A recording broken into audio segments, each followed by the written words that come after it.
Et que dire de la Corse, des villages noyés sous la neige, les transports scolaires bloqués depuis 2 jours. Envoyé spéciaux Anne-Claire Poignard, Benjamin Bond. Sur cette route enneigée, impossible de progresser sans être accompagné. Nous suivons ce convoi, des équipes de la voirie en route vers des villages isolés. Certains endroits restent quand même difficiles d'accès compte tenu des cumuls de neige importants. Dans le centre de la Corse, il est tombé jusqu'à 1 mètre de neige par endroit, une neige dense, collante. Et pour ces engins, il faut des heures de manœuvre pour dégager quelques kilomètres.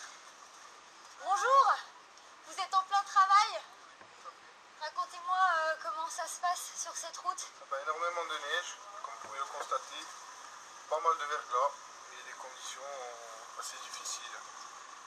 Nous allons mettre plus d'1 heure et demie au lieu de 20 minutes en temps normal pour parcourir 5 kilomètres et atteindre ce village. À 700 mètres d'altitude, ils sont une trentaine bloqués ici depuis 48 heures. Pour les pompiers, la priorité c'est de s'assurer que les plus âgés vont bien. Ils se rendent chez un homme de 90 ans. Qui habite ici, messieurs? Monsieur, le doyen du village. Bonjour. Alors c'est les pompiers. C'est les pompiers. Savoir si vous avez besoin d'un truc particulier, une urgence ou non. On vient voir si tout va bien.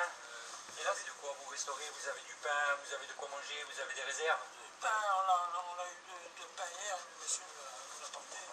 Pendant 2 jours dans ce village, les habitants ont dû vivre sans électricité. Je viens vers vous. Bonjour. Bonjour. Vous allez bien? Oui, ça va. Comment vous avez fait hier soir? Vous étiez à la bougie? Ah ben hier soir, on était avec la lampe tempête, avec le feu dans la cheminée. Et Vous avez voilà. dû faire sans électricité pendant plusieurs heures? Voilà, sans électricité. Donc comme autrefois, comme c'est le dernier. Donc, ça... Ce soir, il ne neige plus, mais les températures restent proches de 0. La crainte pour eux, c'est désormais le verglas. Oui, ce soir, la situation s'améliore, les transports scolaires reprennent.